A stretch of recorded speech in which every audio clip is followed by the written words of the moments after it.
আসসালামু আলাইকুম সবাইকে। আম, সবাইকে আমন্ত্রণ জানাচ্ছি আমাদের এই ওয়েবিনার সিরিজের আজকের পর্বে। তো নর্মালি আমরা নিয়ে যতগুলো ওয়েবিনার করি ততগুলো আসলে based on after production and just and also procurement নিয়ে আমরা কাজ করেছি। সো ফার প্রকিউরমেন্ট কিভাবে করে এবং প্রোডাকশনের পরে কিভাবে আমরা ডিস্ট্রিবিউশন করি, এবং ওয়্যার হাউজিং থেকে শুরু করে ওভারঅল সাপ্লাই চেইনে কি স্ট্র্যাটেজি সেই সব নিয়ে আমরা আলোচনা করেছি। আজকে আমরা একটু ডিফারেন্ট ডিফারেন্ট আঙ্গিকে যাব। অবশ্যই আমাদের পোস্ট প্রোডাকশন ডিস্ট্রিবিউশনটা থাকবে, পাশাপাশি আমাদের আহ, নেপথ্যে যারা কাজ করে নর্মালি ইন্টারন্যাশনাল লজিস্টিক্স, যাদের মাধ্যমে আমাদের দেশে হাজার হাজার টন প্রোডাক্ট আসে এবং যেটাকে আমরা কনভার্ট করি ফিনিশ গুডসে এবং আলটিমেটলি এন্ড ইউজারের কাছে পৌঁছে দেই। তো তাদের মধ্যে একজন রিপ্রেজেন্টেটিভ আমাদের সাথে আছেন, নাহিন কাইসার, যিনি বাংলাদেশ কান্ট্রি ম্যানেজার। এবং এরপর এছাড়াও রয়েছেন আমাদের সাথে আরিফ ভাই, যিনি বাংলা ক্যাটের হেড অফ সাপ্লাই চেন। তো আমি আহ, আর কোনো কথা না বেরিয়ে চলে যাচ্ছি সরাসরি আমাদের সেশনে।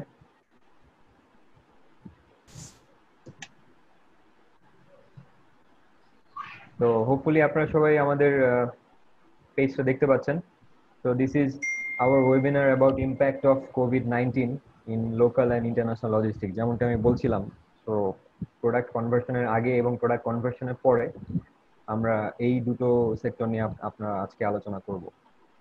তো আলোচনার শুরুতেই আমি কিছু স্ট্যাটিস্টিক্স দিতে চাই, যেটা বিভিন্ন সাপ্লাই চেইন ম্যানেজারের কাছ থেকে অ্যানোনিমাস পোল ক্রিয়েট করে কালেক্ট করা। তো প্রথম স্ট্যাটিস্টিক্স এর একটা কোশ্চেন ছিল যে how adaptable was your supply chain during this COVID-19 so far বলতে বলছে লাস্ট 2-3 মান্থস। তো এখানে দেখা যাচ্ছে যে অলমোস্ট 56% ম্যানেজার রিপ্লাই করেছেন যে তাদের পার্শিয়াল শাটডাউন হয়েছে with significant delay in incoming raw materials, এবং 33% বলেছেন যে ফুললি অ্যাডাপ্টেড। সো এখানে ফুললি অ্যাডাপ্টেড নিয়ে আমার যেটা ধারণা সেটা হচ্ছে যে যেহেতু কথাটা বলা হচ্ছে যে সো ফার, মানে হচ্ছে যে ডেফিনেটলি কোনো একটা কোম্পানিতে এফএমসিজি থেকে শুরু করে অন্যান্য ফার্মাসিউটিক্যাল বা সিমেন্ট ইন্ডাস্ট্রিতে আসলে 2 মাস 3 মাসের একটা মজুদ থাকে, যেটা ধরে আসলে সাপ্লাই চেনের ইম্প্যাক্টটা ওরকম ভাবে আসে নাই। বাট আই এম শিওর আমরা যদি এই পোলটা আর কটা দিন পরে করি, then will get a completely different result. আরেকটা পোল আমরা করেছিলাম যে to what extent your supply chain was prepared during this কোভিড-19। তার মধ্যে 44% বলেছে যে কোনোভাবেই প্রিপেয়ারনেস ছিল না। ইন্টারেস্টিংলি 15% বলেছে যে আমরা আসলে জানতামই না আসলে কিভাবে কি করব। সো আমাদের আগের ওয়েবিনারে আমরা বিভিন্নভাবে জিনিসটা উঠানোর চেষ্টা করেছি যে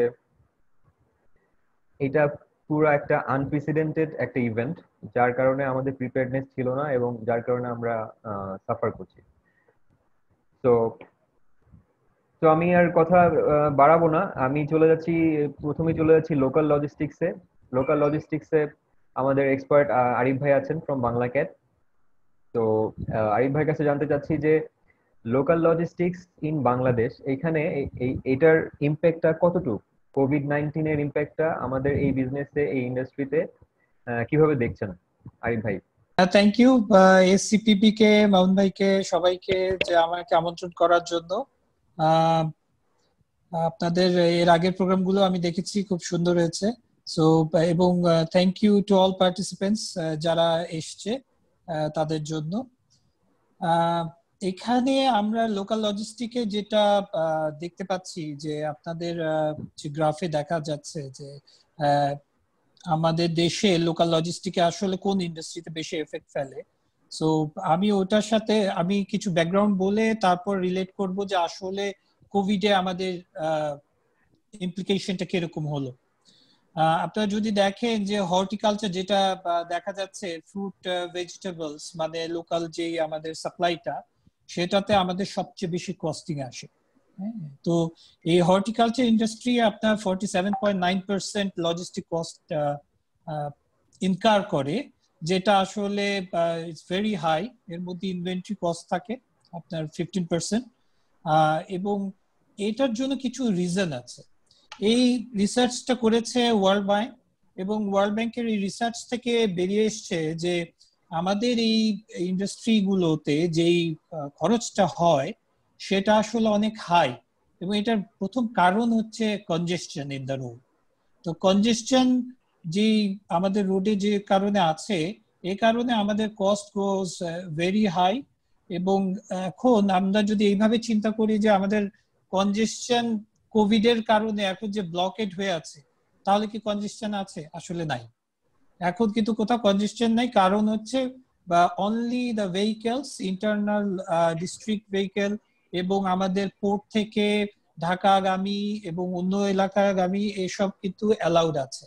সো সেদিক দিয়ে আমরা বলতে পারি যে এখানে যে ডিলেটা হচ্ছিল সেগুলো কিন্তু আমাদের নাই। তো আমি আরেকটু যদি ভেঙে বলি যে এখানে এই রিপোর্টে বলা আছে যে আমাদের এই কনজেশনটা যদি না থাকতো, তাহলে we could have saved from 7 to 35% of the cost. So এই সেভিংটা কিন্তু এখন হতো, কিন্তু আনফরচুনেটলি আমাদের লোকাল ইন্ডাস্ট্রিতে আমরা যেভাবে ইন্টারনাল ডিস্ট্রিবিউশনের জন্য most of the companies use their own vehicle, কিন্তু এর বাইরে যখন আমরা হায়ার করি তখন কিন্তু it is govern by the agents who actually gives the market rate every day. প্রতিদিন সকালে তারা আমাদেরকে বলে যে কিরকম রেট হবে, এবং এই কারণে আমরা দেখতে পাচ্ছি যে লোকাল লজিস্টিকের কস্ট কোন হাই। হ্যাঁ, কারণ হচ্ছে যে এখন আপনার সবাই ট্রাক হয়তো বা বের করছে না, ট্রাক বের করলেও আপনার সেফটি প্রিকশন সেভাবে নিচ্ছে না, যে কারণে আপনার অনেক মানুষ এখন কাজে আসছে না, এই কারণে আমাদের কস্টটা একটু হাই হয়ে যাচ্ছে। সো এই কস্ট হাই কিন্তু আমাদেরকে আসলে কনজেশনের যে প্রবলেমটা ছিল সেটা এখন নাই, কিন্তু অ্যাভেইলেবিলিটি একটা ইস্যু হয়ে আছে।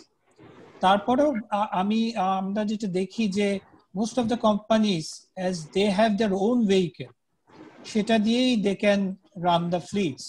এর আরো একটা বড় কারণ হচ্ছে আপনার ডিমান্ড এখন কিন্তু আগের মতো নাই। আগের চেয়ে এখন আপনার হয়তো বা 20-30% নেমে আসছে বা 50%। কিন্তু কিছু ইন্ডাস্ট্রি আছে যারা খুবই ভালো করছে, যেমন এসেনশিয়াল, আপনি এফএমসিজি, যেমন আপনি বলতে পারেন যে আমাদের ফুড পান্ডা, এদের সার্ভিস খুব এখন বেড়ে গেছে। চাল ডাল is doing very good. whoever has online implications, they are actually doing good. আমি আরেকটু ইনফরমেশন শেয়ার করি যে আমাদের এই যে হাই লজিস্টিক কস্ট, সেটার মধ্যে সবচেয়ে একটা বড় পার্ট যায় হচ্ছে যে আপনার আমাদের এই কস্টিংটা it affects our export industry, যেটা আমাদের 84% is covered by this textile, spinning and the readymade garments. সেখানে আপনার কস্টিং এ এফেক্ট ফেলে, সেটা আমাদের চার্টে দেখা যাচ্ছে, কিন্তু এটা আসলে আপনার সেলস এর একটা পার্সেন্টেজ হিসেবে আসে দেখে হয়তো it's not that badly affected like the horticulture industry. আমাদের এভারেজ পার টনে কস্ট আসে হচ্ছে 8 টাকা, সেখানে কিন্তু অন্যান্য দেশে, বিশেষ করে ইন্ডিয়া পাকিস্তানেও এটা 2 টাকার মতো, 2 টাকা 2.5 টাকার মতো খরচ থাকে। সো এই দিক দিয়েও আমরা আসলে পিছিয়ে থাকি আমাদের লজিস্টিক কস্টের জন্য। আমাদের প্যান্ডেমিক সিচুয়েশনে এই জিনিসগুলো আমরা যে বেনিফিটটা হয়তো এরকম হতো, কিন্তু আসলে ব্লকেজের কারণে এগুলো কোনো কিছুই এখন আমরা নিতে পারছি না বা হওয়া সম্ভব না আসলে, যেহেতু ডিমান্ডে পড়ে গেছে। এই জন্য এটাই এলিয়েনদের সাথে যুদ্ধ। আমাদের ট্রাকের এই প্রাইসিংটা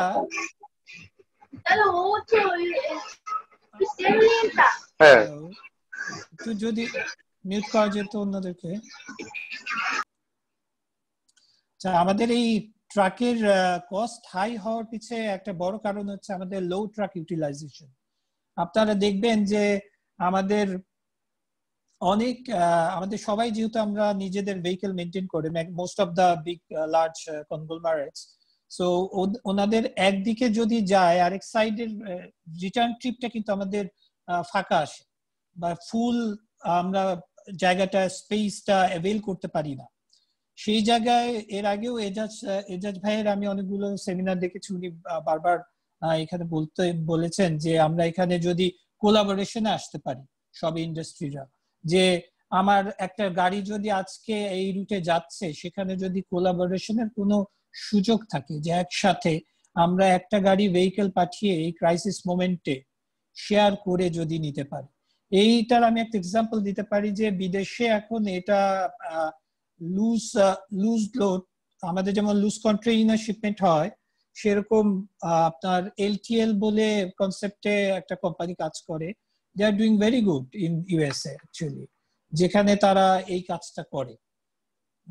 এটা একটা ইম্পর্টেন্ট ফ্যাক্টর আমি বলি। আর আপনারা যদি দেখেন যে আমাদের একটা ইন্ডেক্সে দেখা যাচ্ছে যে আমাদের competitiveness in rather around the globe, আমাদের এখানেও আমাদের infrastructure is a big issue. আমাদের ইনফ্রাস্ট্রাকচার, আমাদের রোড কন্ডিশন এত খারাপ থাকে যে এই জন্য কনজেশনটা চলে আসে, which actually incur to the higher cost. আরেকটা বড় কারণ থাকে যে এই কনজেশনের কারণে এবং এই আনসার্টেনিটির কারণে আমাদের ইনভেন্টরি কস্ট গোজ হাই। সো আমাদের একটা বড় ইনভেন্টরি হোল্ড করতে হয় সব ইন্ডাস্ট্রিতে, just to maintain the safety stock. এই সেফটি স্টকটা কিন্তু আমাদের আপনাদের যে কোনো ফাইন্যান্সে দেখবেন যে বড় একটা কস্ট থাকে ইনভেন্টরিতে। এই ইনভেন্টরি কস্টটা এখন কিন্তু আরো আনসার্টেইন হয়ে যাচ্ছে। এর কারণ হচ্ছে এখন পুরা গ্লোবাল সাপ্লাই যে ব্রেকডাউনটা হয়ে গেছে, এর কারণে আমরা বুঝতে পারছি না যে আসলে কতদিন দ্য এফেক্ট উইল লাস্ট।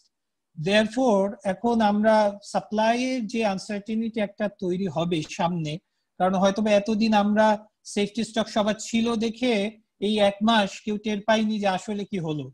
কিন্তু if suddenly the demand starts move ফাস্টার, তখন কিন্তু আমরা সাপ্লাইয়ের ক্রাইসিসটা হয়তো বুঝতে পারবো। তো আমাদের সেফটি স্টক, তো এখন যেমন আপনার most of the companies is thinking about the cash flow. Cash ফ্লোর কারণে আপনার ইনভেন্টরিও কিন্তু আমরা হাই করতে পারছি না। So there is a challenge to balance this safety stock এবং আপনার ক্যাশ ফ্লো। সো এখানেও একটা আমাদের কাজ করার সুযোগ রয়েছে, যেখানে আমাদের আসলে আনসার্টেনিটিতে no forecast actually works. Forecast এমনিও সবসময় ভুল থাকে, কিন্তু uncertain situation is very difficult to predict actually. তো এখানে খুব ইম্পর্টেন্ট হচ্ছে আমাদের সবাইকে একসাথে সেলস এন্ড অপারেশনের যে মিটিংটা হয় সেটাতে বারবার ফলো আপ রাখা, যে every week what is moving what is not, তাহলে হয়তোবা আমরা আরো বেটার ম্যানেজ করতে পারবো। আরেকটা আমি ছোট্ট জিনিস শেয়ার করে নেই যে আমাদের এই যে রুট কন্ডিশনের পিছনে কিন্তু আমরা দায়ী থাকি যে আমাদের 50% ওভারলোডিং করে আমরা এই ট্রান্সপোর্ট গুলো চালানো হয়, which actually erodes the road by 4 times. So এইরকম অনেকগুলো ইস্যু আছে আসলে। ওকে আরিফ ভাই, রোডে যে ব্যাপারটা বললেন, আসলে আমিও দীর্ঘদিন ধরে সিমেন্ট ইন্ডাস্ট্রিতে কাজ করেছি। সো আমি যদি আমার চোখের সামনে একসময় 20 টন করে পার ট্রাকে আমরা মাল ডেলিভারি করতাম। So right now they are sending only 17 ton, in some cases 12.5 ton. তো আসলে ট্রাকের ইউটিলাইজেশনটা কিন্তু কমে যাচ্ছে। তো আমি বলছি যে as a whole to the country আমাদের এক্সপেন্সটা হয়তো কন্ট্রোল হচ্ছে, but to that particular company আমার কিন্তু ট্রান্সপোর্টেশন কস্টটা বেড়ে যাচ্ছে as I am taking less load. তো এটাও কিন্তু আসলে একটা অ্যাবজর্ব করার মতো একটা ব্যাপার আছে। তো এখন কিন্তু যতগুলো সাপ্লাই চেইন নিয়ে যারা কাজ করছে, যারা গবেষণা করছে, এখন কিন্তু বলছে যে কস্ট এফিশিয়েন্ট সাপ্লাই চেইনের পরিবর্তে rather we are going for revenue generating supply chain. হ্যাঁ, তো এই কনসেপ্টের দিকে সবাই একটু মোস্টলি ইন্টারেস্টেড, বিকজ এই সিচুয়েশনটা আসলে আমাদেরকে এদিকেই ড্রাইভ করছে। আই এম শিওর আরিফ ভাই আপনি একমত হবেন এটার সাথে। Right right, true. পার্টিসিপেন্টদের সাথে বলে রাখি যে আমরা চেষ্টা করব আপনাদের কাছ থেকে কোশ্চেন নিয়ে আমাদের সাবজেক্ট ম্যাটার এক্সপার্টদের কাছে পৌঁছে দেওয়ার জন্য। সো আপনাদের যে চ্যাট বক্স আছে ওখানে কোশ্চেন রেজ করতে পারেন, আমরা ইন বিটুইন আপনাদের। এখন একটু চলে যাচ্ছি ইন্টারন্যাশনাল লজিস্টিক্স এর দিকে, যেখানে আমরা ছোট্ট আকারে কিছু গ্রাফ শো করার ট্রাই করেছি যে বাংলাদেশ পার্সপেক্টিভ থেকে স্পেশালি চিটাগাং পোর্ট কিভাবে সাফারার হয়েছে ডিউ টু দিস কোভিড। আপনারা প্রথম গ্রাফটি দেখতে পাচ্ছেন যে number of vessels handled in the 2020, which means last 4 months. এপ্রিলের নাম্বার অফ ভেসেল হ্যান্ডেল হয়েছে only 257, including both import and export, যেটা মার্চ মাসে ছিল 366। এবং সেই সাথে কার্গো হ্যান্ডলিং এর আমরা যদি টনেজ হিসাব করি, সেক্ষেত্রে 257 নাম্বার অফ কার্গো দিয়ে আমরা অনলি 7 মিলিয়ন টনস হ্যান্ডেল করেছি, whereas it was near about 10.3 in March and 9.4 in February. ডান দিকের স্লাইডটা আসলে এতক্ষণ যা বললাম সেটাকেই রিফ্লেক্ট করে। সো আই এম শিওর আমরা আরেকটু এক্সপার্ট ওপিনিয়ন এবং কিভাবে কোভিড আমাদের এই ইন্টারন্যাশনাল লজিস্টিক্সে ইম্প্যাক্ট করেছে, specially in terms of Bangladesh, এটা জানার জন্য নাইম ভাইয়ের কাছে চলে যাচ্ছে। আসসালামু আলাইকুম। প্রথমেই এএসসিপিবি কে অনেক ধন্যবাদ আমাকে এই সেশনে ইনভাইট করার জন্য।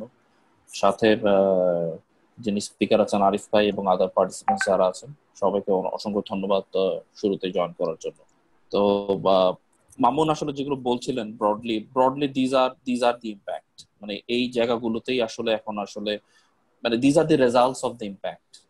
মামুন যেগুলো বললো যে আমরা দেখতে পাচ্ছি যে কম সংখ্যক জাহাজ হ্যান্ডেল করা হয়েছে, ঠিক একইভাবে কম সংখ্যক জাহাজ হ্যান্ডেলের কারণে আমাদের এক্সপোর্ট বা ইম্পোর্টের যে ভলিউমটা আছে সেটা ইম্প্যাক্টেড হয়েছে। তো সবগুলোই আসলে একটা চেইন, মানে if one point of the chain is impacted, এটা কন্টিনিউয়াসলি আসলে স্নোবল এফেক্ট হতে থাকে পরবর্তী স্টেপগুলোর উপরে, যার কারণে আসলে এই সিচুয়েশন গুলো ক্রিয়েট হচ্ছে এখন। তো আরিফ ভাই শুরুতে যেগুলো বললেন, I mean causes are pretty much same as well. হয়তো ইন্টারন্যাশনাল লজিস্টিক্সে আরো কিছু দু একটা অ্যাডিশনাল কস্ট আছে বিকজ অফ সাপ্লাই চেইনের এরিয়াটা একটু wide compare to local logistics when we think from international side. Mamun, আমি আপনার স্ক্রিনটা দেখতে পাচ্ছি না, ওটা দেখতে পারলে আই গেস আমি হয়তো পার্টিসিপেন্টসদেরকে একটু ব্রিফ করতে পারতাম অন দ্য ইম্প্যাক্ট। স্ক্রিনটা শেয়ার করা আছে already. I think it is visible. Ashraf ভাই আপনি দেখতে পাচ্ছেন? আরিফ ভাই আমি দেখতে পাচ্ছি। এখন দেখা যাচ্ছে। সরি, এখন দেখা যাচ্ছে। তো আমি আসলে যেটা হয় সাধারণত যে স্ট্যাটিস্টিক্স গুলো আমাদের সামনে থাকে, অনেক সময় চলে আসে, বিভিন্ন সোর্স আছে। এখন আমাদের ইন্টারন্যাশনাল অনেকগুলো সোর্স আছে, লোকাল সোর্স আছে। সো স্ট্যাটিস্টিক্স বা নাম্বার গুলো আসলে আমাদের সামনে খুব ইজিলি ভিজিবল হয় বা আমরা দেখতে পারি। তা আমি আসলে বেসিক্যালি একটু যেটা বোঝানোর জন্য, আমার কাছে মনে হয় যে একটু সাধারণ ভাবে একটু সিম্পল ভাবে এক্সপ্লেইন করার জন্য আসলে যে ইম্প্যাক্ট গুলো আসলে কোথায় হয় এগুলো একটু দিকে ফোকাস করলে hopefully I will be able to help to understand rather than really going into numbers. কারণ নাম্বারস অনেক সময় আসলে অনেক ধরনের রেজাল্ট রিফ্লেকশন করে without knowing the details on the background, যে আসলে ব্যাকগ্রাউন্ডে কিভাবে কাজ করে।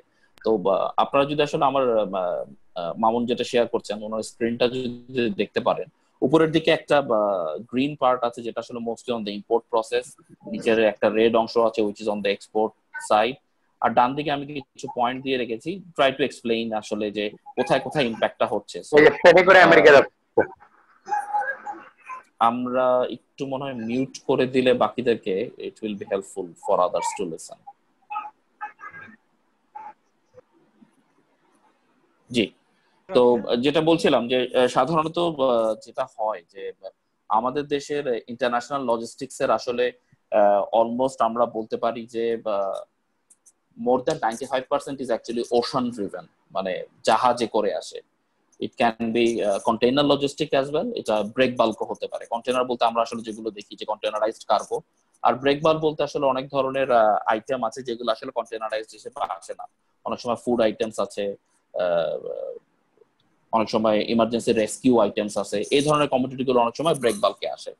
তো আমাদের এখানে আসলে শুরুতেই যেই চ্যালেঞ্জটা আমরা অনেক সময় ফেস করে থাকি সেটা হচ্ছে যে দেখা যায় যে জাহাজগুলো এসে গেছে, বহির্নোঙরে ওয়েট করছে, কিন্তু আসলে ঠিক একই সময় আসলে চট্টগ্রাম বন্দরে যে কয়টা জেটি আছে, মানে যেখানে আসলে জাহাজগুলোকে হ্যান্ডেল করা হয়, সেগুলো অলরেডি কিছু পরিমাণ জাহাজকে অ্যাকোমোডেট করে রেখেছে। তো যেটা হয় যে যখন আসলে লিমিটেড আমরা জানি আমাদের চট্টগ্রাম বন্দরে 13-14টা জেটি আছে ফর কন্টেনারাইজড ভেসেল। কার্গো সহ মেলালে ব্রেকবাল্ক সহ আসলে হয়তো অ্যারাউন্ড 18টার ভিতর মতো হবে। তো 12-13টা বা 18টা জেটিতে যখন অলরেডি কোনো একটা জাহাজ কাজ করে, তখন আসলে ওই জাহাজের কাজ শেষ না হওয়া পর্যন্ত আসলে বাকি যে জাহাজগুলো কার্গো নিয়ে এসছে তাদেরকে আসলে ওয়েট করতে হয়। তো নর্মালি আমাদের এখানে যেটা হয় যে as we are mostly import driven country, আমাদের imports are more than our exports, so naturally একটা প্রেশার থাকে অলওয়েজ যে ইম্পোর্টের প্রেশারটা is always more, can be at times 2.5 times more than the exports. তো যেটা হয় যে ইম্পোর্ট এন্ডের সাপ্লাইটা অনেক বেশি to be honest compare to the export এন্ডের যে সাপ্লাই দেশ থেকে বের হয়ে যায়।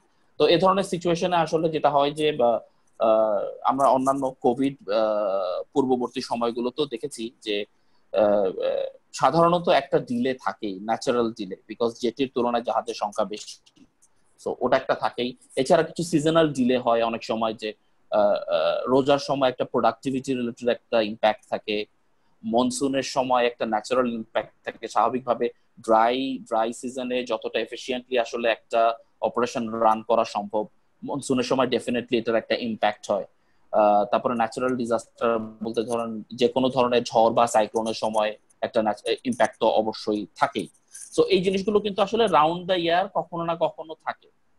এর সাথে আসলে কোভিড সিচুয়েশন বা করোনা ভাইরাস সিচুয়েশনটা আসলে যখন থেকে ইভলভ করা শুরু করলো, এটার আসলে ইম্প্যাক্টটা কিছু আরেকটু সিভিয়ার হয়ে গেছে। এজন্য কারণ এটার মূল জিনিসটাই হচ্ছে আসলে যত বেশি আসলে ক্রাউড কমানো যাবে তত বেশি এটার ইনফেকশনটা লেস হবে।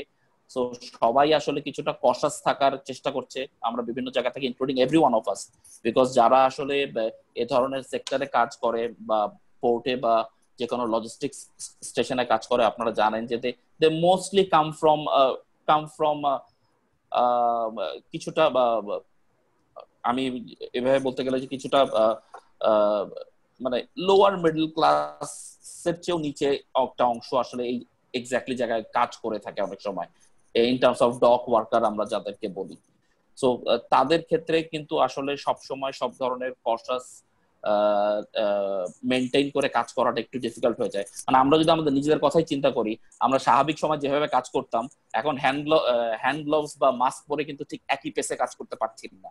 এবং থিঙ্কিং অ্যাবাউট দ্য সিচুয়েশন যেখানে পোর্টে কাজ হয়, তাদেরকে সারাদিন রাউন্ড দ্য ক্লক কাজ করতে হয়, সেখানে কিন্তু আসলে এই ধরনের জিনিসগুলো অনেক ধরনের ইম্প্যাক্ট ক্রিয়েট করে।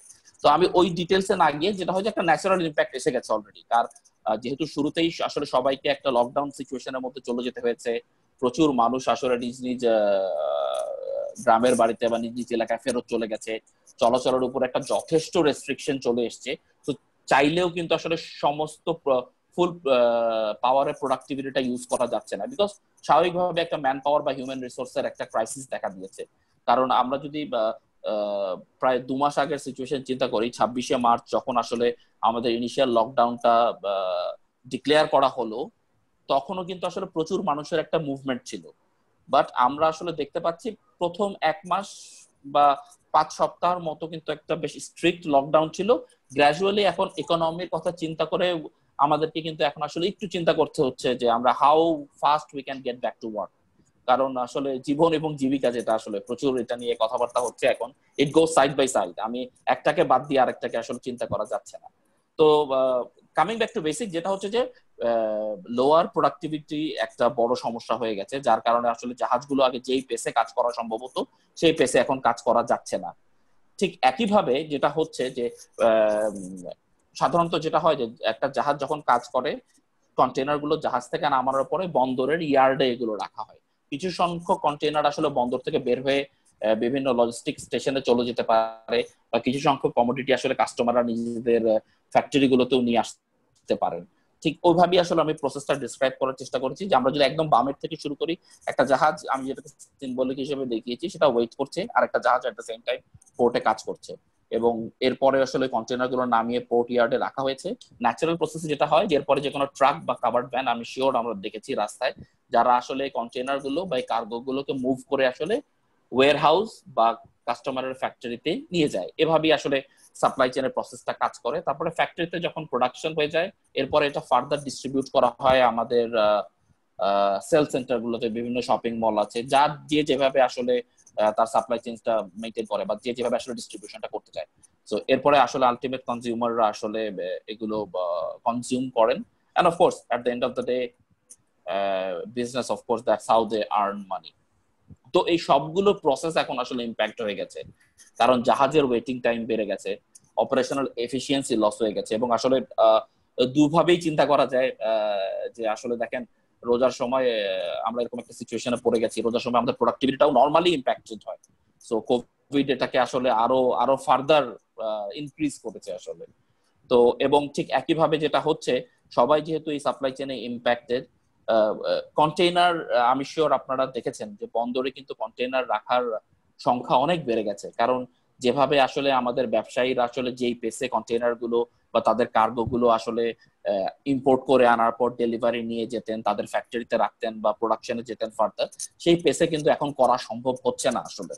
So there is a huge restriction এবং ব্যাক এন্ড ইম্প্যাক্ট আছে।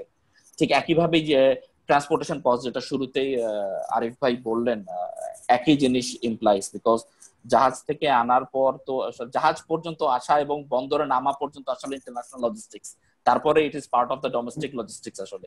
ঠিক একইভাবে ট্রান্সপোর্টেশনের অ্যাভেইলেবিলিটি এবং কস্টটাও কিন্তু আসলে বেড়ে গেছে, সিম্পলি বিকজ আসলে প্রচুর হয়তো ডিমান্ড আছে, কিন্তু সে পরিমাণ আসলে সাপ্লাই আসলে ইন্ডাস্ট্রিতে এই মুহূর্তে অ্যাভেলেবেল না। আমাদের এমনিতেই একটা সংকুলন আছে যে আমাদের যে পরিমাণ কার্গো আছে সেই পরিমাণ ব্যাক এন্ড সাপ্লাই চেইনে সাপোর্ট করার মতো ট্রান্সপোর্টেশন হয়তো নাই, বাট এই মুহূর্তে এটা আসলে সিভিয়ার হয়ে গেছে। কারণ আমাদেরকে একটা জিনিস মাথায় রাখতে হবে যে আমরা আসলে প্রায় 2-3 মাস বা প্রায় 2 মাসের মতো বন্ধ থেকে একটা লিমিটেড ফাংশনে থেকে আমরা এখন 2-3 সপ্তাহের ভিতরে আসলে আমাদের সমস্ত কার্গো গুলো আস্তে আস্তে ডেলিভার করার চেষ্টা করছি, কারণ গত 2-3 সপ্তাহ ধরে আসলে গভর্নমেন্ট কিছু শর্তাবলী মেনে আসলে বিভিন্ন ইন্ডাস্ট্রিকে আসলে অপারেট করার পারমিশন দিচ্ছে। সো একটা ন্যাচারাল রাশ কিন্তু চলে এসছে। সো এই রাশটা নেয়ার মতো কিন্তু আসলে সমস্ত ক্যাপাসিটি আসলে আমাদের কাছে নেই অ্যাজ এ ইন্ডাস্ট্রি। সো আমাদেরকে এটাও একটু মাথায় রাখতে হবে। So that is the gap between the demand and supply that we have right now. আর যেটা হয় অনেক সময় যে সময় মতো ডেলিভার করতে না পারলে আসলে শপিং উইন্ডোটা মিস হয়ে যায়, যেটা আসলে মোস্টলি হয়তো আমাদের এক্সপোর্ট পার্সপেক্টিভের জন্য খুবই ইম্পর্টেন্ট। কারণ আপনারা জানেন যে আমাদের একটা বড় অংশ নির্ভরতাটা হচ্ছে আসলে এই যে রেডিমেড গার্মেন্টস এবং বিভিন্ন সিজনাল রেডিমেড গার্মেন্টস আসলে বিভিন্ন সিজনের জন্য প্রয়োজন হয়। কিছু ক্রিসমাস কার্গো থাকে, ইস্টার কার্গো থাকে, সামারের কার্গো থাকে। তো এগুলো যদি রাইট টাইমে ডেলিভার না করা যায়, ওই পার্টিকুলার সিজনে আসলে ওই কমোডিটি গুলোর আর কোনো আসলে ডিমান্ড থাকে না। তখন কিন্তু এটা একটা হিউজ একটা ডিসস্যাটিসফ্যাকশন তৈরি হয় কনজিউমার বেজের উপরে, যে তারা আসলে সময় মতো কার্গো পাচ্ছেন না, বা যারা ইন্ডাস্ট্রিতে ইনভলভ আছেন তারা যদি সময় মতো কার্গোটাকে পাঠাতে না পারেন, তারা কিন্তু ওই পার্টিকুলার উইন্ডোটা মিস করেন, যেটা আসলে ওনাদের জন্য এবং আমাদের সবার জন্য, আমরা আসলে শুধু ওনাদের জন্য প্রত্যেকেই আসলে অর্থনৈতিকভাবে ক্ষতিগ্রস্ত হয়ে যায়। কারণ আমরা প্রত্যেকেই কিন্তু আমাদের স্মল পার্ট গুলো প্লে করি ওভারঅল সাপ্লাই চেইনটাতে। জাস্ট নট যে ফ্যাক্টরি আসলে প্রডিউস করছে, এরপরে ট্রান্সপোর্টার কিন্তু সময় মতো কার্গোটাকে টেনে নিয়ে আসছে, আবার আমরা যারা জাহাজে করে নিচ্ছি, বা ঠিক একইভাবে এয়ার কার্গো প্রচুর যায়। তো আপনাদেরকে দেখতে হবে যে এয়ারপোর্টেও একটা যথেষ্ট রেস্ট্রিকশন আছে, কিন্তু এখন চাইলেও কিন্তু সব ধরনের ফ্লাইট আমরা আসলে অপারেট করতে পারছি না, কার্গো ফ্লাইট গুলো খুব ইম্প্যাক্টেড হচ্ছেন। ঠিক একইভাবে এটারও একটা স্নোবল এফেক্ট আছে। আর আমরা যদি শুরুর দিকে দেখে থাকি, কোভিডটা শুরু যেহেতু হয়েছে চায়নাতে, আসলে আমাদের চায়না কি হয়, China feeds the whole world আসলে। তো শুরুর দিকে আসলে ওই এন্ডের যে সাপ্লাইটা সেটা বন্ধ হয়ে গেছিল, যে ওখান থেকে আসলে কিছু আসছে না। আমরা শুরুর দিকে কিন্তু চায়নাকে স্লো হয়ে যেতে দেখেছি। They were slow for around মনে হয় after Christmas they were slow actually, to be honest. মাঝখানে চাইনিজ নিউ ইয়ার ছিল, যে সময় আসলে ওদের it's a big festival for them. তো ওই সময় থেকে কিন্তু আমরা আসলে চায়না এন্ডের এই ভলিউম বা বিজনেসটা আসলে পিক করতে দেখিনি, কারণ চায়না থেকে যেহেতু পুরো জিনিসটার আসলে একটা উৎপত্তি হয়েছে। তো শুরুর দিকে ওরা স্লো হয়ে যাওয়ার কারণে কিন্তু আসলে ওখান থেকে প্রোডাকশন বা সাপ্লাইটা বন্ধ হয়ে গেছে। গত 2-3 মাস হলে আস্তে আস্তে যেখানে চায়না সিচুয়েশনটা ইমপ্রুভ করে গেছে, বাট ওয়েস্টার্ন ওয়ার্ল্ড এখন আবার বন্ধ হয়ে যাচ্ছে। তো শুরুর দিকে আসলে বিক্রেতা এন্ডে একটা গ্যাপ ছিল, এখন আসলে ক্রেতাদের এন্ডে একটা গ্যাপ আছে, and we are of course in between as Bangladesh. কারণ আমরা তো আসলে নিয়ে এসে সেলাই করে আসলে ডেলিভার করি, if we broadly see from a garments perspective. So এই জিনিসগুলো কিন্তু আসলে আমাদের ওভারঅল ইন্ডাস্ট্রিটাকেও যথেষ্ট ভাবে ইম্প্যাক্ট করছে আর কি। অ্যাজ এ ইন্ডাস্ট্রি পার্টনারে আমরা যারা আছি ট্রেডে, we are all equally impacted due to this. So this is how it is impacting the international logistics market এই মুহূর্তে। থ্যাংক ইউ নাহিদ ভাই।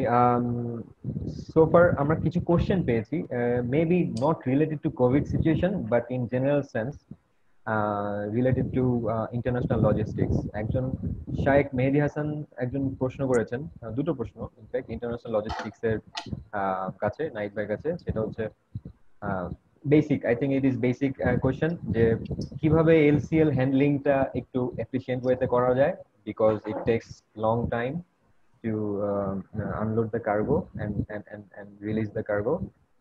আরেকটা কোশ্চেন হচ্ছে যে ইন্টারন্যাশনালি কোন শিপমেন্ট শিডিউল কি গ্লোবালি পাওয়া যায় কিনা, is it available for and open for all so that they can plan the shipment from their factories in advance in an efficient way? তো এই ব্যাপারে আমি নাহিদ ভাইকে চলে যাচ্ছি।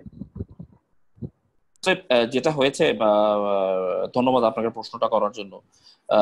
আমরা আসলে যেটা দেখতে পেয়েছি যে এটাকে আসলে শুধুমাত্র এলসিএল বা এফসিএল পার্সপেক্টিভে আসলে দেখা যাবে না। আসলে যেটা হয় যে এলসিএল বা এফসিএল একটু টেকনিক্যাল টার্ম, অফ কোর্স। একটা হচ্ছে ফুল কন্টেনার লোড, একটা হচ্ছে লুজ কন্টেনার লোড, যেটাকে আমরা বলি। যে অনেক সময় থাকা যায় যে একটা পার্টিকুলার কন্টেনারের একজনই ইম্পোর্টার, আর অনেক সময় যেটা হয় যে সেটাকে আমরা এফসিএল বলি, আর অনেক সময় দেখা যায় যে একটা কন্টেনারের জন্য মাল্টিপল ইম্পোর্টার আছেন। কারণ আসলে সবার ক্যাপাবিলিটি একরকম না, সবার বিজনেস প্যাটার্ন একরকম না। তো 4-5 জন মিলে হয়তো একটা কন্টেনার ইম্পোর্ট করে আনছেন। আমাদেরকে আসলে যেটা একটু এখানে চিন্তা করে দেখতে হবে যে আসলে শুরু থেকেই কোভিড সিচুয়েশনটা যখন চলে আসলো, তখন আসলে গভর্নমেন্টের একটা ডিরেকশন ছিল, যেটা এখনো আছে। আসলে আপনারা যদি দেখেন যে গভর্নমেন্ট সবসময় বলছিল যে নন এসেনশিয়াল সবকিছুকেই আসলে ডিপ্রায়োরিটাইজ করতে হবে। এখনকার যেই নিডটা বা প্রয়োজনটা, সেটা সবকিছু আসলে এসেনশিয়াল কমোডিটিস কে চিন্তা করে। তো পার্টিকুলারলি এলসিএল না, আসলে যথেষ্ট পরিমাণ এফসিএল কার্গো আসলে ডিলের সম্মুখীন হয়েছে, বিকজ একটা ডিরেকশনই ছিল যে আসলে তোমরা যেটা এখন এই মুহূর্তের কি বলে এসেনশিয়াল কমোডিটি, তোমরা সেগুলোকে প্রায়োরিটাইজ করো, যেগুলো এখন মানুষের জন্য জরুরি খাদ্য বা কোভিড কে হ্যান্ডেল করার জন্য যে পরিমাণ safety equipment like PPE, mask or hand gloves যেগুলো আমরা বলি, ভেন্টিলেটরস, এই ধরনের ইকুইপমেন্ট, জরুরি খাদ্য, ঔষধ, এই জিনিসগুলোকে আসলে প্রায়োরিটাইজ করার কথা বলা হয়েছিল। এবং নর্মালি এই কার্গোগুলো আসলে এফসিএল কার্গো হয়। আর এলসিএল কার্গোর ক্ষেত্রে আমি শিওর আপনি যিনি প্রশ্ন করেছেন আপনি হয়তো টেকনিক্যালি জানেন যে অনেক সময় যেটা হয় যে এলসিএল কার্গোগুলোর ক্ষেত্রে কিন্তু কন্টেনারটাকে টেনে এনে একটা পার্টিকুলার জায়গায় রেখে ওখানে মাল্টিপল লেবার ইনভলভ করে আসলে কন্টেনারটাকে খালি করতে হয়। শুধু কন্টেনারটাকে ওভাবে খালি করলে হবে না, এগুলো আবার ওয়্যার হাউসে নিয়ে নিয়ে আলাদা করে রাখতে হয়, কারণ ওই একটা কন্টেনার শুধু একজন ইম্পোর্টারের না, ওটা মাল্টিপল ইম্পোর্টারের। সো প্রত্যেকটা কার্গোকে, যেহেতু পোর্ট একটা কাস্টমস বন্ডেড লোকেশন, ওখানে আলাদাভাবে সিকিউর করতে হয়। সো এবং আমি শুরুতেই যেটা বলেছিলাম, যেহেতু যথেষ্ট একটা ম্যান পাওয়ারের এখন একটা ঘাটতি আছে, সেক্ষেত্রে সেই প্রসেসটা হয়তো কম্পারেটিভলি এখন একটু স্লো যাচ্ছে কম্পেয়ার টু আদার্স। আর আমরা যারা ট্রেডের সাথে আছি, বা আপনি যদি জেনে থাকেন, যেটা হয় যে এলসিএল শেডে এট এ টাইম আসলে limited number of container handle করা যায়। ওখানে 15-16টা container at a time handle করা যায়, এবং যত বেশি ওখানে ডক ওয়ার্কার ডেপ্লয় করা যাবে, তত তাড়াতাড়ি কন্টেইনার গুলো টার্ন অ্যারাউন্ড টাইম ফাস্ট হবে, মানে তত তাড়াতাড়ি যেগুলো ক্লিয়ার করা যাবে এবং নেক্সট কন্টেইনারকে র্যাম্পে আনা যাবে ফর ক্লিয়ারেন্স। সো ডেফিনেটলি হয়তো এই মুহূর্তে যেহেতু একটা ডক লেবারের একটা ক্রাইসিস আছে compare to normal time, I will not say that a crisis, but definitely তাদের উপস্থিতিটা এখন নরমাল টাইমের চেয়ে একটু লোয়ার আছে। So of course that part is right now impacted. এই জন্যই এলসিএল টা এখন আসলে কিছুটা ইম্প্যাক্টেড হচ্ছে। আপনার সেকেন্ড প্রশ্নটা ছিল অ্যাবাউট দ্য গ্লোবাল শিডিউল। আসলে ঠিক গ্লোবাল শিডিউলটা ওভাবে আসলে থাকে না বা করা সম্ভব হয় না, কারণ আপনি জানেন যে আসলে ইন্টারন্যাশনালি যেই ইন্টারন্যাশনাল ইভেন্ট ডোমেস্টিক্যালিও আসলে যে ধরনের জাহাজ কোম্পানিগুলো আছে, সেটা হয় কি যে আসলে ডিপেন্ডিং অন দ্য নেটওয়ার্কের উপরে অনেক সময় তাদের শিডিউল গুলো ফ্রিকোয়েন্টলি চেঞ্জ হতে থাকে আসলে। সো আমি একটা কিছু ওয়েবসাইটে আপডেট করে দিলাম, বাট অনেক সময় দেখা যায় যেগুলো হয়তো মেনটেন করা আসলে একটু ডিফিকাল্ট হয়ে যায়। এক্ষেত্রে নর্মালি যেটা হয় যে ইন্ডাস্ট্রিতে যেসব শিপিং লাইন আছে তারা আসলে তাদের ওয়েবসাইটেই আসলে তাদের রেসপেক্টিভ শিডিউল গুলো আপডেট করে থাকেন। তো যেটা হয় সাধারণত যারা আসলে এক্সপোর্ট বা ইম্পোর্টে নিয়োজিত আছেন তারা আসলে এগুলো দেখে এই ওয়েবসাইট থেকে ইনফরমেশন গুলো সোর্স করে আসলে চেষ্টা করেন যে তাদের শিডিউলের সাথে যেগুলো ম্যাচ করবে সেগুলোকে অ্যাডজাস্ট করার বা সেসব শিপিং লাইনের সাথে শিপ করার। বাট গ্লোবালি হয়তো এমন কোনো প্ল্যাটফর্ম এখনো ঠিক ওভাবে নেই যেখানে আসলে আপনি সবার শিডিউল একসাথে দেখতে পারবেন। এক্ষেত্রে এখনকার অ্যাভেলেবল অপশনটা হচ্ছে ইন্ডিভিজুয়াল ক্যারিয়ার বা শিপিং লাইন গুলোর ওয়েবসাইট গুলো, যেখান থেকে আসলে ইনফরমেশনটা সোর্স করতে হবে। জি, থ্যাংক ইউ।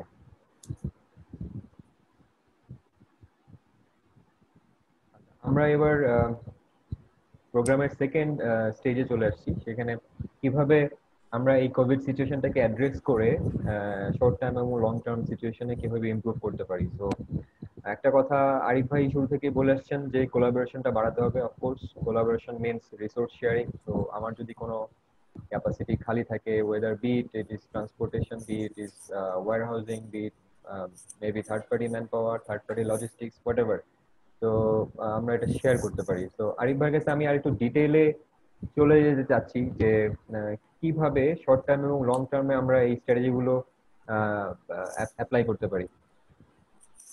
আরিফ ভাই। মাউন ভাই, হ্যাঁ thank you.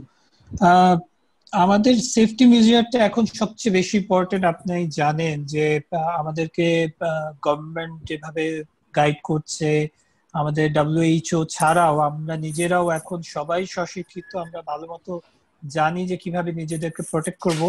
That is the first thing any organisation needs to do. কারণ আমাদেরকে ওপেন করতেই হবে, যেটা নাহিম ভাই বললো যে জীবন আর জীবিকার জন্য আমাদের সবাইকে কাজে আসতে হবে। সো আমরা জানি যে Covid is not going away এই 2 সপ্তাহে বা 30 তারিখের মধ্যে কোভিড কিন্তু কোথাও যাবে না। সো আমাদেরকে লম্বা সময় ধরে এটাকে নিয়ে থাকতে হবে। সো এটা কিন্তু আমাদের পার্টস এন্ড পার্সেল হয়ে গেছে এখন আমাদের লাইফে। So we need to know how to handle this. এখন আমাদের দেখতে হবে যে আমাদের এমপ্লয়ি যারা আছে, আমাদের কলিগ যারা আছে, আমরা যারা সবাই একসাথে কাজ করব, আমরা কিভাবে কাজ করতে পারবো। এর জন্য প্রথমেই দরকার যেটা আমাদের করতে হয়েছে সবাইকে, যে আমরা ভার্চুয়ালি আজকে চলে গেছি।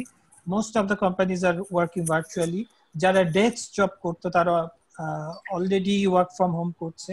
That's one of the main sector যেটা খুবই লং টার্ম এফেক্ট রাখবে আমাদের।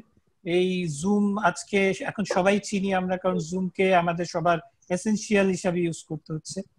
এরপরেই আসছে হচ্ছে আমাদেরকে একটা হাইব্রিড ভাবে হয়তোবা কাজ করতে হবে, যে আমরা হয়তোবা এতগুলো মানুষকে একসাথে বসাতে পারবো না। আপনি যদি খেয়াল করেন যে আমরা যখন গণপরিবহন ছাড়বো তখন যে স্ট্র্যাটেজিটা হচ্ছে যে একটা গণপরিবহনে কিন্তু আমাদেরকে একজনের পাশে আরেকজনকে বসতে দেওয়া হবে না। সো আমরা যদি এভাবে ওপেন করি, এটার কিন্তু একটা লং টার্ম এফেক্ট আছে। তখন কি হবে, এতগুলো মানুষ কিভাবে ট্রাভেল করে অফিসে যাবে? তখন কিন্তু আলটিমেটলি আমরাও বাধ্য হব যে we need to plan our resources, যে আমাদের হয়তো বা 50% আজকে যাবে, 50% কালকে যাবে।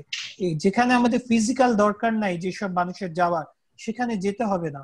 ফেসবুক এবং গুগল কিন্তু 2021-এর আগে ওদের কোনো লোককে নিতে চাচ্ছে না এখন, কারণ they have the feasibility of doing that.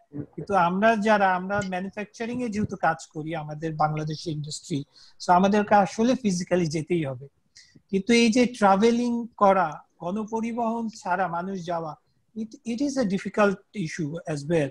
So আমাদেরকে এখানেও একটু ভালো করে সচেতনতার সাথে দেখতে হবে। তার মানে আমাদেরকে মেকশিওর করতে হবে আমাদের এমপ্লয়িরা যেন অবশ্যই সেফটি মেজার্স ফলো করে, এবং এটা লং টার্মের জন্য, এটা আমাদের হ্যাবিটের মধ্যে ঢুকে এনশিওর করতে হবে এখন। এরপর যেটা বলছেন যে transport and warehousing sharing, which is a very good proposition at the moment. যদিও আমাদের স্টাডিটা হয়তো বা বাংলাদেশে ভাবে হয় না, যে আমাদের সমস্যা হয়ে যায় যে আমরা আসলে কারোর উপর ভরসা করতে পারি না। কিন্তু এখানে যারা third party logistic provider, they need to come up with some innovation solution. এবং আমাদের এই টাইমটা, এই যে ক্রাইসিসের টাইমে আমাদের জন্য সবচেয়ে ইম্পর্টেন্ট হচ্ছে ইনোভেট করা।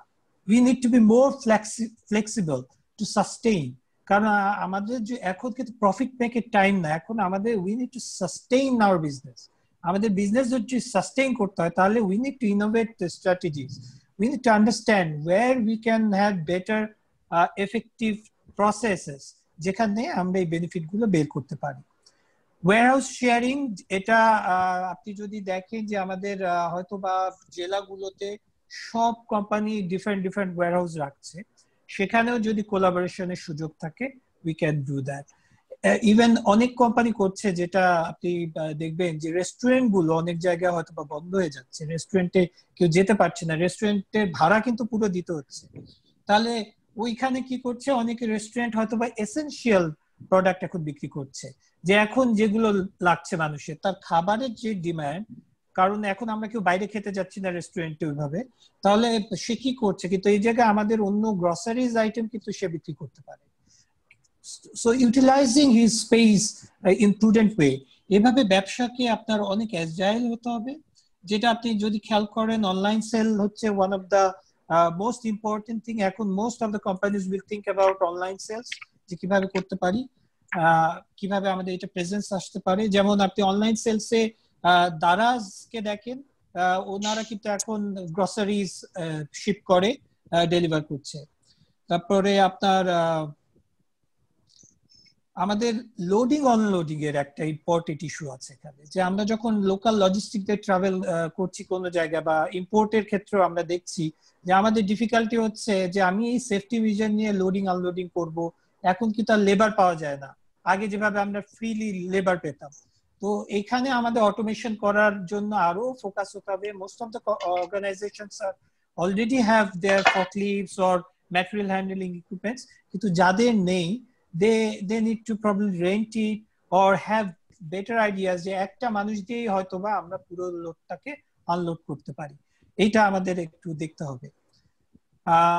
আমাদের এখানে রেলওয়ে ফ্যাসিলিটি যেটা, সেটা একটা অপশন অবশ্যই আছে। আমাদের রেলওয়ে দিয়ে আসার একটা বড় ডিফিকাল্টি হচ্ছে যে লিড টাইম। সো কস্ট ওখানে কম হলেও আসলে লিড টাইমটা একটু বেশি থাকে। সো আমার একটা ইয়া থাকবে যে আমাদের এমপ্লয়ীদেরকে কাজে আনতে হবে, এবং we have to make sure they have the mind safety as well. ওদেরকে কমফোর্ট জোন দিতে হবে। যেমন আপনি খেয়াল করবেন যে ফুড পান্ডা তাদের ডেলিভারির জন্য অলরেডি হেলথ ইন্স্যুরেন্স প্রোভাইড করছে যারা ডেলিভারি ম্যান তাদের জন্য। So that's a comfort zone for them. যেসব কোম্পানি এরকম ফ্যাসিলিটি দিবে না, তাদের হয়তো এইসব জায়গায় ডিফিকাল্টি আসবে। I think these are the things I can suggest. Thank you Arif ভাই। এবার একটু ছোট আকারে চলে যেতে চাচ্ছি নাইম ভাইয়ের কাছে। আমাদের রিভ্যাম্পিং স্ট্র্যাটেজিটা কি হওয়া উচিত to face this difficulties in terms of international logistics? জি, আসলে সবাই একটা প্রেসারের ভিতরে আছে। রিভ্যাম্প করা will not be very easy, and this is something is almost unseen by everyone in this world. আসলে সিচুয়েশনটা আসলে এরকম হয়ে গেছে। তো শুরুতেই যেটা আসলে আরিফ ভাইও বললেন যে Covid is likely to stay, এটা থাকবে। আসলে আমার মনে হচ্ছে যে এটা আসলে this will be a huge behavioural change আমাদের জন্য হবে আর কি। আমরা সত্যিকার অর্থেই আগের মতো আর ফ্রিলি মুভ করাটা উইল বি ডিফিকাল্ট। আমাদেরকে অনেক বিহেভিয়ারাল অনেকগুলো চেঞ্জ আনতে হবে আমাদেরকে going ahead. Mask, sanitizer, hand gloves, this are the things which are likely to stay in our life for quite some time. তো এগুলো থাকবে আমাদের। তো সো আমাদেরকে এটা মেনে নিয়ে আগাতে হবে। ঠিক একইভাবে আমি শুরুতে যেটা বলছিলাম যে but we need to move on. We of course can't remain in shell, কারণ আমাদের ইকোনমি রান করতে হবে, আমাদেরকে নিজেদেরকেও বাঁচতে হবে। এখানে সবচেয়ে বড় আমার কাছে যেটা মনে হয় যে আসলে সবাইকে রিয়েলাইজ করতে হবে যে it's a collective approach. It cannot be someone else's problem. মানে এটা ভেবে আগানোর কোনো সুযোগ নেই যে কোভিড আমার প্রবলেম না। আমি শিওর আমরা বাই দ্য টাইম বুঝে ফেলেছি যে this is impacting every one of us, no matter ইকোনমিতে আমরা আসলে আমাদের ফুটপ্রিন্টটা কত ছোট বা কত বড়। It is going to impact every one, but আমাদেরকে এনশিওর করতে হবে বা আমাদের পলিসি মেকারদেরকে, বা আই এম শিওর গভর্নমেন্ট যথেষ্ট ইনসেন্টিভাইজ করছে আমাদের পুরো ট্রেডটাকেই। সো এনশিওর করতে হবে যেন আমাদের ট্রেড গুলো যেন ইনসেন্টিভাইজ হয় প্রপারলি, ট্রেডে যারা প্লেয়ার আছে, so that we can keep the supply chain moving. Cargo আসতে হবে, হ্যান্ডেল করতে হবে, পোর্ট থেকে ট্রান্সপোর্ট করে এটাকে ফ্যাক্টরিতে নিয়ে যেতে হবে, আবার ঠিক একইভাবে প্রোডাকশন করে ঠিক ব্যাক চ্যানেলে নিয়ে আসতে হবে পোর্ট পর্যন্ত, so that it can go on. কারণ মনে রাখতে হবে যখনই একটা অপারেশন আসলে হল্ট হয়ে যাবে, ওটাকে রান করা will be very difficult because it will be expensive. এবং these are all hardware or hard assets to be honest. এখানে কিন্তু আমাদের এখনকার সাপ্লাই চেনের যেই ট্রান্সপোর্টেশনের যে পার্টটা আছে at least these are all very hardware things. এগুলো কিন্তু আসলে বসে থাকা মানে এগুলোর কস্ট ইনকার করা, বসে থাকা মানে এগুলো লেস ইউটিলাইজড হওয়া। সো আমাদেরকে এনশিওর করতে হবে যেন ট্রেডে যারা আছে we help each other so that we can keep the supply chain moving. কারণ এটা মুভ না করলে আসলে ইকোনমি মুভ করবে না। এবং আপনি যদি পুরো গ্লোবাল ইকোনমি বা সাপ্লাই চেইনটাকে একটা সিঙ্গেল চেইন হিসেবে চিন্তা করেন, এটা এরকম হতে পারবে না যে একটা পার্টিকুলার জায়গা বটলনেক হয়ে গেলে বাকিগুলো ঠিক মতো চলবে। বিকজ বাংলাদেশের contribution to the global economy in terms of supply chain is significant. We are the second largest exporter of garments and fabrics after China. So আসলে চিন্তাই করা যায় না, মানে আমরা মানে 200-300 কোটির মানুষের একটা দেশের সাথে আমরা আসলে 18-19 কোটি একটা মানুষের দেশের ক্যাপাবিলিটি কম্পেয়ার করছি। and look at their size নিয়ে আসলে বলার কিছু নাই। I mean how huge they are and how small we are. Even then our contribution to the global economy is second after China. So that's a huge thing. So এটা হতে পারে না যে we remain bottleneck in the whole channel, because তাহলে back এন্ডে সবগুলো জায়গায় আসলে আস্তে আস্তে স্লো হয়ে যেতে হবে। So we need to make sure যে we keep on moving this.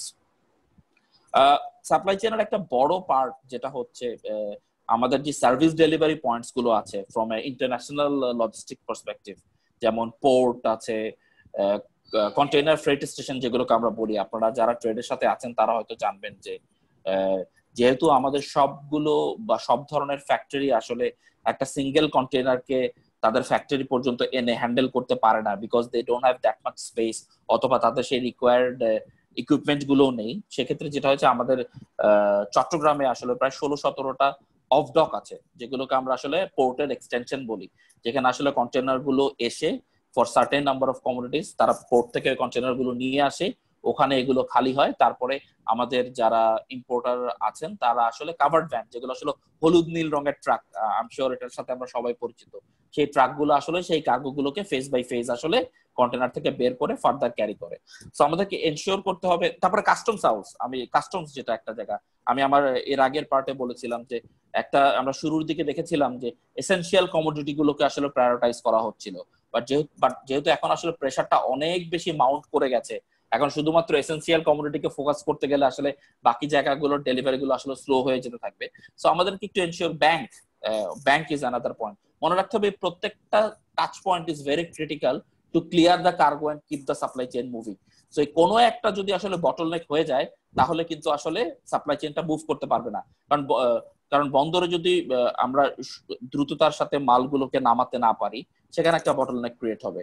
আবার ব্যাংকিং চ্যানেলের ডকুমেন্ট যদি সময় মতো না আসে, তাহলে ইম্পোর্টাররা সময় মতো কার্গো রিলিজ করতে পারবেন না, কারণ এই সবগুলোই তো আসলে আপনারা জানেন এলসি রিলেটেড অনেক ম্যাটার আছে, রেমিটেন্সের একটা ব্যাপার আছে। সো এই টাচ পয়েন্ট গুলো কোনোটাই বটলনেক হওয়া যাবে না। আমরা তো দেখেছি আসলে গভর্নমেন্টের শুরু থেকে একটা স্টেপ ছিল, যেটাকে আসলে অবশ্যই ধন্যবাদ এবং কৃতজ্ঞতা জানাতে হবে, যে তারা এই জায়গাগুলোকে আসলে স্পেশালি প্রায়োরিটাইজ করেছেন যেন এই সার্ভিস গুলো আসলে কন্টিনিউয়াসলি মুভ করতে থাকেন। এবং সত্যিকার অর্থে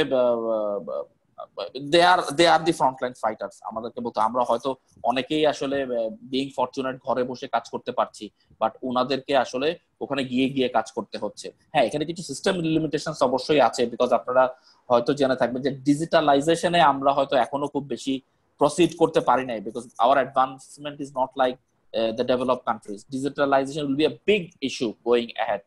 তো আমরা যত বেশি আসলে আমাদের ফিজিক্যাল মুভমেন্ট কমাতে পারবো, which is one of the main cause of COVID, এবং ফিজিক্যাল মুভমেন্ট কমাতে গেলে আমাদেরকে এনশিওর করতে হবে যে we have an alternative channel to run the business.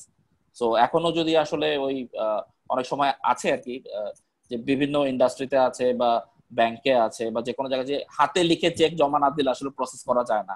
So আমাদেরকে দেখতে হবে how can we go for online banking, how digitalized we can make the port and customs processes.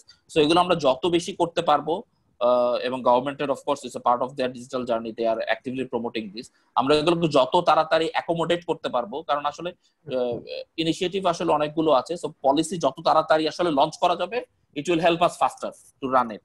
So এইসব জায়গায় আমাদেরকে আসলে কাজ করতে হবে যে কোনো সার্ভিস ডেলিভারি পয়েন্ট যেন বটলনেকে পরিণত না হয়, because that will impact the subsequent supply chain in and out both. এছাড়া আমি আমি দেখেছিলাম ওয়্যার হাউস শেয়ারিং এর কথা এসছে, ট্রান্সপোর্ট শেয়ারিং এর কথা এসছে অলরেডি। আমাদেরকে যেটা আমরা আসলে ইন্টারন্যাশনাল লজিস্টিক্স আসলে অনেকেই আছেন, বা আমরা যেটা করছি যে আমরা আসলে একটা এখন কিছু ইনোভেটিভ সলিউশন আমরা আসলে আরো বেশি চিন্তা করছি। ইট নট নেসেসারিলি যে আমরা এগুলো করি না, বাট এখন এগুলোর প্রয়োজনীয়তা আসলে আরো বেশি অনুধাবন হচ্ছে এবং এসব জায়গায় আমাদের ফোকাস আরো বাড়ছে। যেমন অনেক সময় দেখা যায় যে একটা পার্টিকুলার লোকেশনে হয়তো দেখা গেল একটা পার্টিকুলার দেশে বা একটা পোর্ট কনজেস্টেড হয়ে আছে, সেখানে আসলে কার্গো পাঠালে এখন সময় মতো ক্লিয়ার করা যাচ্ছে না, তো আমরা তাদেরকে একটু ঘুরিয়ে নিতে পারি কিনা। মানে এটাকে আসলে সিম্পল ভাবে বলতে গেলে আসলে অনেকে, আমি জানি না, মানে ইটস এ ভেরি, আমার কাছে মনে হয় it's a very effective way to relate this. আমার কাছে যেটা মনে হয় যে অনেকেই বলেন যে আসলে এই যে ঢাকা শহরে এতগুলো রেল ক্রসিং আছে, এগুলো আসলে ট্রাফিক জ্যামের কারণ। কিন্তু আপনি একটু চিন্তা করে দেখেন, আমাদের আসলে যে পরিমাণ লিমিটেড রাস্তা আছে সেই তুলনায় আসলে আমাদের গাড়ির সংখ্যা অনেক বেশি। সো এই রেল ক্রসিং গুলো কিন্তু কিছু কিছু জায়গায় যেই সময় পর্যন্ত বন্ধ থাকে, ইট অ্যাকচুয়ালি হেল্প যে সামনের যেই ট্রাফিকটা আছে সেটাকে একটু ক্লিয়ার করতে সাহায্য করে। আদারওয়াইজ ইফ কন্টিনিউয়াসলি সবকিছু যদি একই সময় মুভ করতে থাকে তাহলে কিন্তু একটা বটলনেক তৈরি হয়ে যাবে। যেমন আমরা এর আগেও দেখেছিলাম যে অনেক সময় আমাদের একজন আমাদের ঢাকার প্রয়াত সাবেক মেয়র আনিসুল হক সাহেব বলেছিলেন যে উনি অনেকগুলো ইউলুপ তৈরি করছেন আমাদের ঢাকা শহরে, এবং এটার বেশ কিছু এক্সাম্পল আমরা শহরে দেখতে পেয়েছি। এর কারণ হচ্ছে যে ট্রান্সপোর্ট গুলো আসলে কন্টিনিউয়াস মুভমেন্টের উপরে থাকবে, বাট তারা একটু ঘুরে ঘুরে আসবে, সো দ্যাট একটা পার্টিকুলার জায়গায় যেন বটলনেক তৈরি না হয়ে যায়। সো আমরাও আসলে ইন্টারন্যাশনাল লজিস্টিক্স থেকে এই ধরনের জিনিসগুলো আসলে চিন্তা করছি যে আমরা হয়তো একটু বেশি সময় আসলে জাহাজটা একটু বেশি সময় নিয়ে আসলো, আমরা একটু স্লো স্টিমিং করলাম, যাতে হয় কি, কারণ দেখা গেল একটা জায়গায় একটা লোকেশনে বা একটা পোর্টে গেলে আমাদেরকে 10-12 দিন ওয়েট করতেই হচ্ছে। সো আমরা যদি একটু সময় নিয়ে একটু স্লো স্টিমিং করি, আমরা একটু জাহাজটা যদি একটু সাগরেই থাকে, তাহলে কার্গোটা একটু ধীরে ধীরে আসলো, সো দ্যাট এই এন্ডে প্রেসারটা একটু কমে গেল এবং সাপ্লাই চেইনটা মুভ করার চেষ্টা করলো। সো এটা it is on the ocean part. আমরা ডোমেস্টিক্যালিও এরকম চিন্তা করতে পারি যে আমি শিওর এখন আসলে আপনারা সবাই জানেন যে ওয়্যার হাউস এবং স্পেসের একটা হিউজ ক্রাঞ্চ আছে এখন, কারণ অনেক কার্গো হয়তো অলরেডি তৈরি হয়েছিল যেগুলো আসলে দিনের পর দিন পাঠানো যায়নি। ঠিক একই সময় এখন আসলে যেহেতু আস্তে আস্তে আমরা অপারেশন শুরু করছি, এখন আমরা আবার at the same time import গুলো নিয়ে যাওয়ার চেষ্টা করছি। সো স্পেসের কিন্তু একটা হিউজ ক্রাইসিস আছে in any industry, in any sector. So যেটা হবে যে আমরা আসলে ফ্লোটিং স্টোরেজ দিতে পারি কিনা, মানে কন্টেনার গুলোই নিয়ে যাচ্ছেন রাস্তা দিয়ে, কন্টেনার ভিতরে কার্গো গুলো থাকছে। সো এই অপশন গুলো আসলে আমাদেরকে একটু চিন্তা করতে হবে যে আমরা কিভাবে আসলে এভাবে হেল্প করতে পারি আমাদের নিজেদেরকেই হেল্প করার জন্য। কারণ এই অপশন গুলো এখন চিন্তা না করলে আসলে with the limited capacity we have, it will be difficult to run the supply chain. So এই জিনিসগুলো আমাদেরকে আসলে চিন্তা করতে হবে। এছাড়া আমি একটা জিনিস খেয়াল করছিলাম, আরিফ ভাই খুব সম্ভবত শুরুর দিকে বলছিলেন যে দেখতে হবে যে আমরা আসলে একটা কাভার্ড ভ্যানকে মাল্টিপল জায়গায় ইউজ করতে পারি কিনা, বা মাল্টিপল ফ্যাক্টরির জন্য ইউজ করা যায় কিনা, if I am not wrong, এরকম একটা কিছু বলছিলেন আরিফ ভাই খুব সম্ভবত। এটা কিন্তু আসলে আমরা যারা ইন্টারন্যাশনাল লজিস্টিক্স আছি বা স্পেশালি শিপিং বিজনেসের সাথে আছি, আমরা অনেকেই জানি এটা হচ্ছে ট্রায়াঙ্গুলেশন বলে একটা সিস্টেম আছে। আমরা যেটা বলি যে অনেক সময় যেটা হয় নর্মাল টাইমে যে দেখা যায় যে একটা ফ্যাক্টরি যে ইম্পোর্ট করছে সেই আবার এক্সপোর্ট করে।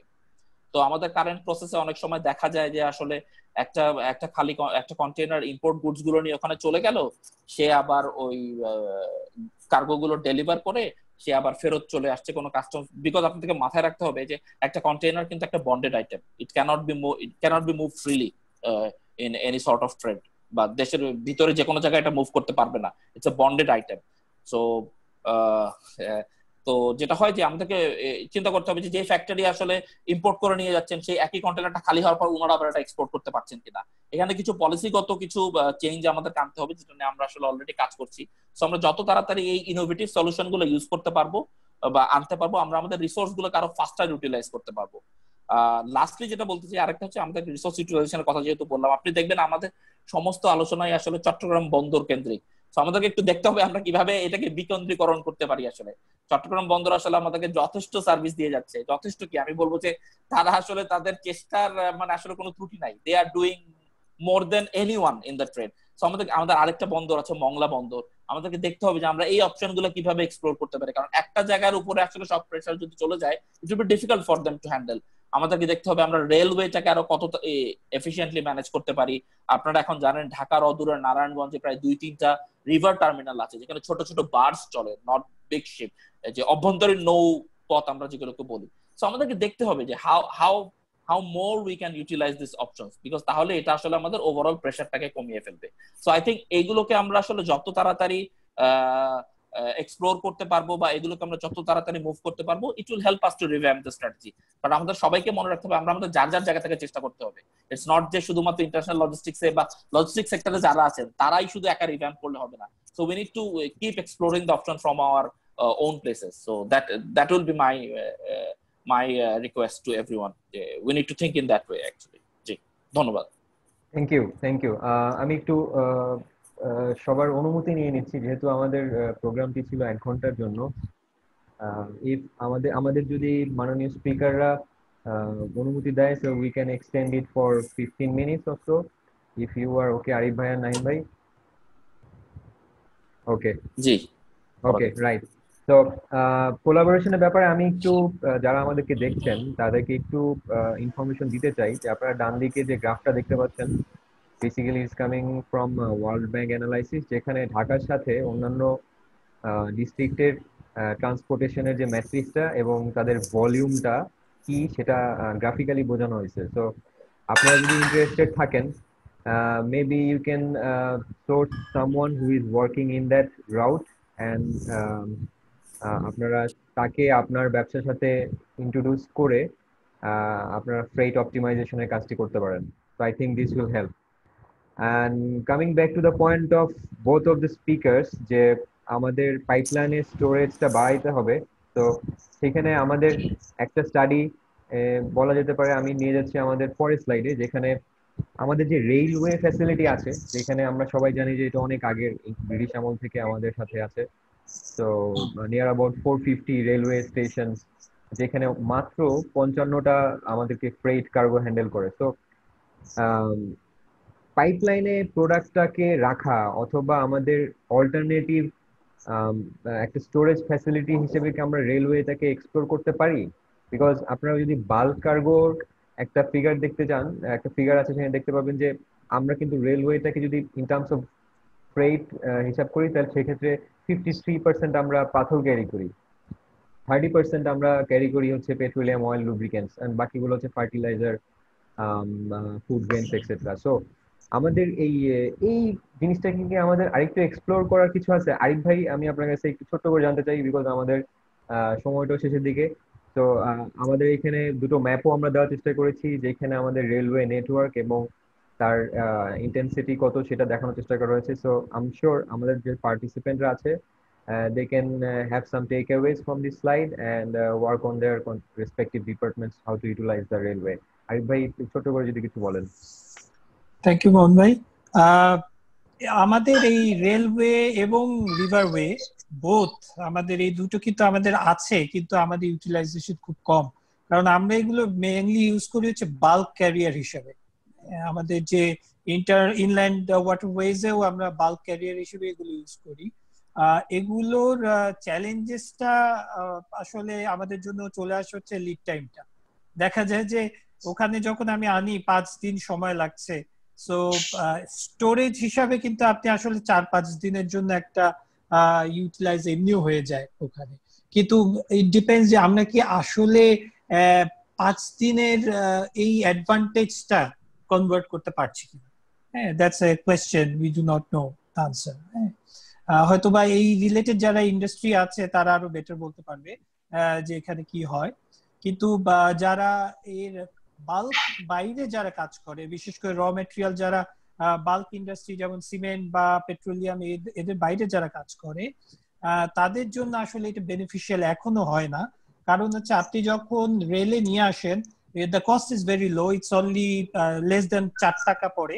কিন্তু আপনার কমলাপুর স্টেশন থেকে আবার আমাদের ওয়্যারহাউস গুলোতে নিয়ে যাওয়া আসলে it becomes a costly event, because আপনার কমলাপুর যেই জায়গাটায়, সেই জায়গা থেকে আপনি কাভার্ড ভ্যান ওই রাত্রেবেলা ছাড়া আসলে মুভ করা যায় না। সো ইট বিকামস এক্সপেন্সিভ, তখন ওই কস্টটা আবার তখন এভারেজে একটু বেশি পড়ে যায়, এবং এইদিকে আবার 5-6 দিনের একটা ডিলে থাকে। আবার আমাদের রেল নেটওয়ার্কও কিন্তু সবসময় আপ থাকে না, এরকম কিছু চ্যালেঞ্জেস আছে। কিন্তু এগুলো যদি আমরা ঠিক করতে পারি, অফকোর্স আমাদের riverways and railways will be better ways if we can plan according. Thank you. Thank you Arif ভাই, থ্যাংক ইউ নাইম ভাই, আরিফ ভাই দুজনকে আমাদেরকে সময় দেওয়ার জন্য। আশা করি আবার ফিউচারে দেখা হবে অন্য কোনো টপিক নিয়ে, অন্য কোনো বার্নিং ইস্যু নিয়ে, যাতে করে আমাদের আলোচনার মাধ্যমে যারা আমাদেরকে শুনছেন তারা আমাদের কাছে কিছুটা হলেও উপকৃত হবে।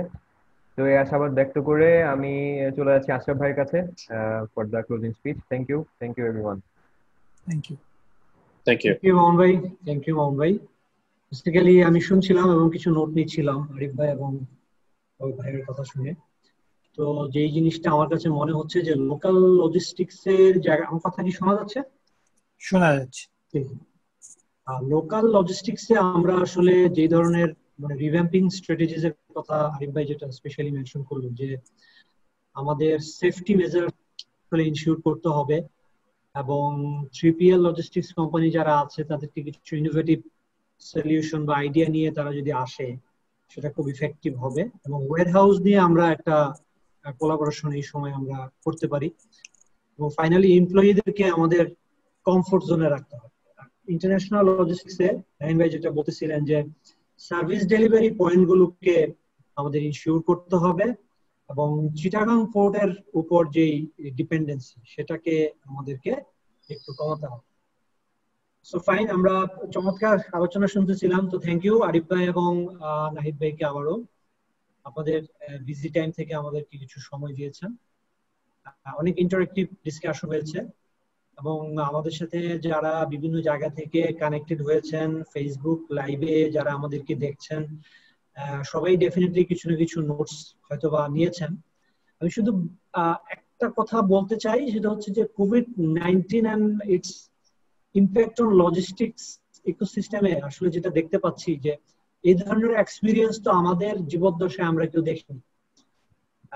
বেসিক্যালি আমি কিছুদিন ধরে একটু স্টাডি করছিলাম, এবং আমি COVID-19 এর লজিস্টিক্স এবং ট্রান্সপোর্টেশনের ইম্প্যাক্ট নিয়ে KPMG US তাদের ক্লায়েন্টদের জন্য একটা বেস্ট প্র্যাকটিসেস রিকমেন্ড করেছে। আমার কাছে মনে হয় যে আমাদের দেশের পার্সপেক্টিভেও কিছুটা হলো ইফেক্টিভ হতে পারে।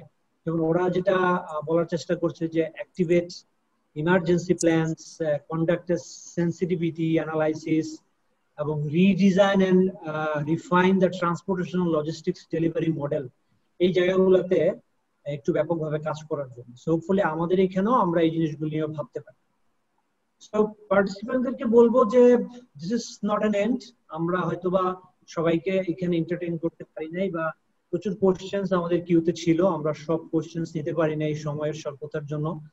বাট ডোন্ট ওয়ারি, আমাদের ফেসবুক পেজে আপনারা যদি আপনাদের কোনো কোশ্চেন্স থাকে সেখানে করতে পারেন, বা আমাদের ইউটিউব চ্যানেলে আজকের ফুল ওয়েবিনারটা কালকে আপলোড করা হবে। তো সেখানে আপনারা যদি আপনাদের কোশ্চেন গুলো রাখেন, আমি আশা করি আমাদের স্পিকাররা সেখানে অ্যান্সার দিতে পারবেন। তাছাড়া আপনারা আমাদেরকে ইমেলও করতে পারেন। সবশেষ বলবো যে alliance of supply chain professionals in Bangladesh তার সূচনা লগ্ন থেকেই কিছু এক্সেপশনাল জিনিস নিয়ে আপনাদের সামনে হাজির হয়, যেটা সত্যিকার অর্থে আমাদের সাপ্লাই চেইন প্রফেশনালসদের স্কিল ডেভেলপমেন্ট এবং তাদের ক্যারিয়ার ডেভেলপমেন্টে কিছুটা হলেও ভূমিকা রাখে। এবং আগামী দিনগুলোতেও আমাদের পরিকল্পনা আছে যে আরো কিছু নতুন বিষয় আপনাদের সামনে কিভাবে হাজির হওয়া যায়। সো ওয়েবিনার নিয়ে যদি আপনাদের কোনো সাজেশন বা কোনো মতামত থাকে দয়া করে আমাদের জানাতে ভুলবেন না। সো আমাদের আজকে হচ্ছে 5ম ওয়েবিনার।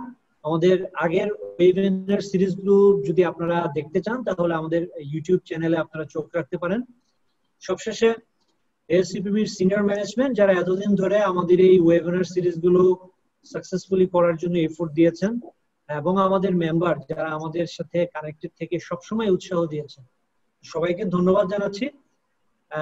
সবশেষে আমি শুধু রিকোয়েস্ট করব, আমরা যারা এখানে কানেক্টেড হয়েছি আমরা আমাদের সবার ভিডিওটা একটু অন করতে পারি কিনা, আমরা সবাই একটু ছবি উঠাতে চাই।